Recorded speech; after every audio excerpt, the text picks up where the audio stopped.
Yo, it's Purposefully, and we are here with the round 8 slash semifinals match in the PlayTCG Treasure Cup. I'm on the top with Purple Luffy, and then Vincent here is on Sakazuki. Vincent was a really nice guy. It was a really fun match, a bit unusual, and you'll see shortly why that is the case.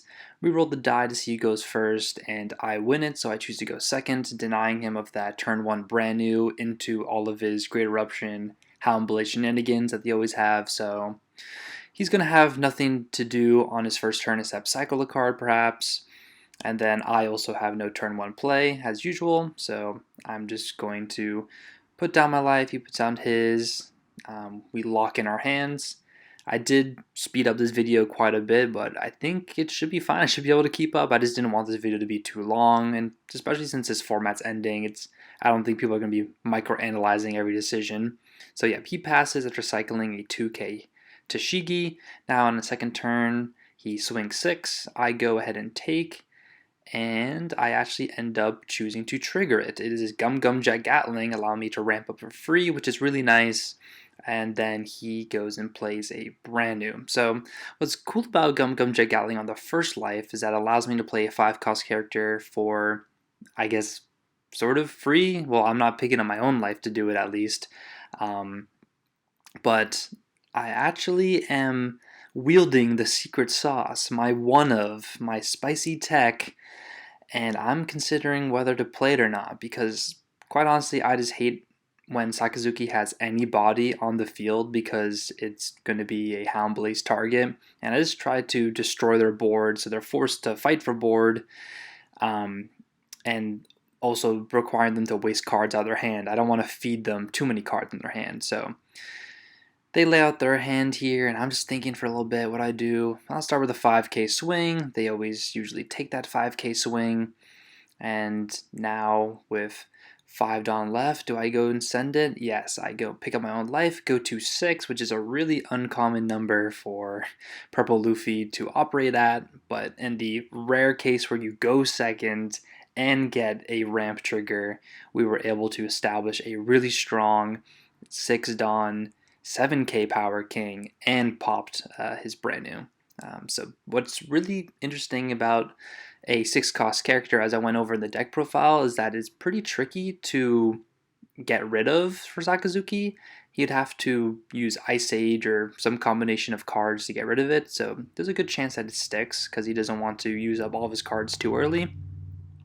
He does another 6k swing, I use a 2k here, and then he puts down a Borsellino blocker. That's fine by me. I ramp my Dawn. I am back to a comfortable 7 for this turn. I'm thinking of what to do, but the right play, at least at the time, I thought was just swinging 2 7s and see what he does. Looking back, I guess it would have been better to swing with King first instead of putting Dawn on my leader, but the 7k swing goes in, and he doesn't rest his Borsellino until this hit to make sure that it could survive, so then he goes ahead and rests it with an easy 2k counter. Nice, and now we can play our Kid Blocker, putting Vincent in a pretty interesting conundrum because getting rid of the king, I guess he's more of like just an attack threat constantly, swinging with no Dawn commitment for 7k every turn. But the Kid Blocker could potentially generate me a lot of value over time. It's also just being a blocker is pretty useful, extra utility. But yeah, definitely getting that Dawn minus back is active, allowing me to swing for a bigger number, not go too far behind in advantage. It's just a really good card, so he has to choose which one he wants to get rid of, and here's his decision. He plays down the Rebecca blocker, bringing back a 2k, and then plays the Hina from hand, subtracting 4 from the King. So he's chosen King as his bottom deck target for Houndblaze, making his leader 8,000, and he has one other Dawn to make it 9,000 on my leader, which I will never block out of at this stage of the game. And then he passes, and I'm pretty stoked on that because King has done his job. He removed a body, he swung for 7k, he didn't need to do anything else. Now this Kid Blocker this turn can give me the value that I invested in it. And usually I just imagine, whenever you play Captain Kid, it doesn't stand there for that long. They're very much laser focused on getting rid of it. Deciding what I want to do here, and my main thought is, okay, he has 6 cards in hand. I could swing 7, and he either gives me 2 cards from hand, or he goes up to 7 cards, and I can play Law Blocker and rip those myself. So just testing to see what he does. He uses Blocker perhaps, but he decides to take it, which is definitely a mistake because I immediately punish him. He should have used his Rebecca Blocker or maybe even Borsellino in a 2K, but here we go. Now we get 2 free cards out of his hand, and we establish another blocker that could potentially attack next turn. I go for those 2. Let's see what they are. Great Eruption, and I believe it was a blue Hina, or yeah, it was really quick, but it was a 1K counter, and not the worst hits. Could have a little bit been a little better. Now we can play down our Queen since we got a Dawn back up as active thanks to Kid, and pass. So we're starting to go a little bit wide, which is what I want to do in the beginning game, since maximum he usually can only remove 2 bodies in 1 turn. And gonna just see what he does here. He's thinking about resting 1. Could this be a Great Eruption? Looking through his hand, and he does go and rest it for a Great Eruption. He's gonna probably subtract one of my blockers here. Yep, or the Kid blocker should say, since main priority to get rid of that body. And since he's only working with 9 Dawn, I believe, or yeah, he should be only working with 9 Dawn. He doesn't have every play imaginable to him, so he probably wants to just swing for these pretty mild attacks. He swung 1 time with Hina, and I got the free block, and then he swung 6 with his leader onto my Queen. I gave him a 1K, and then he uses his 7-cost Borsellino to bottom deck my Kid, and it's, I was feeling very confident in the beginning, but now all of a sudden, I don't know, you just have to have the right combinations of cards sometimes against Sakazuki, because if I didn't have what I'm about to play, I would be in a pretty rough situation, because that Borsellino being AK is pretty scary.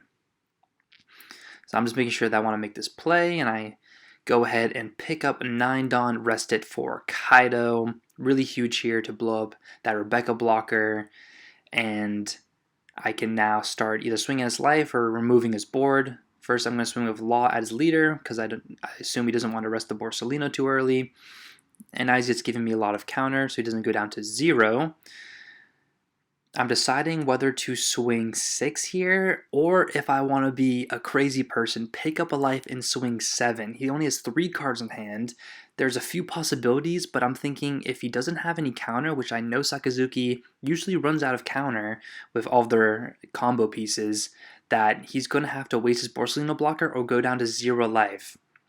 It's very interesting to see what he does here, but if he blocked out a hand, I would have been cooked. I would have been dead. So him taking the last life and me having the Kaido to swing for 10 forces the Borsellino blocker to die. Alright, editing purposefully here, and I just want to give a quick shout out to Eggman and the co-commentator Rizu. I forgot to do that at the beginning of the video, but seeing this moment of the VOD made me think about just what I thought was the funniest part, them reacting to me taking my own life.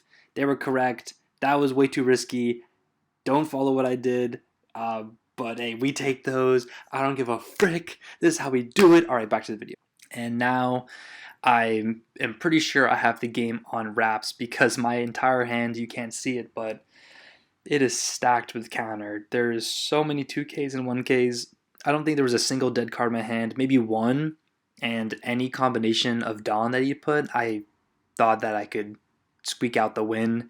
And if you try to block her up, then I just have so many attacks when he's at 0 life, it probably wasn't going to work. So he starts spreading out his Dawn. He can go 10, he can go 9, 9, 10, I believe.